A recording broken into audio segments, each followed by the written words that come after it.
Meaning of dispatcher. Dispatcher. Dispatcher. Dispatcher. Dispatcher. A dispatcher is someone who is responsible for coordinating and organizing tasks or resources in order to ensure their efficient and timely completion. They are often found in fields such as emergency services, transportation, and logistics.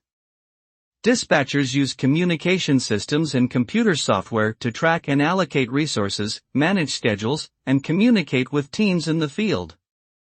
Their goal is to minimize response times, reduce downtime, and optimize resource allocation.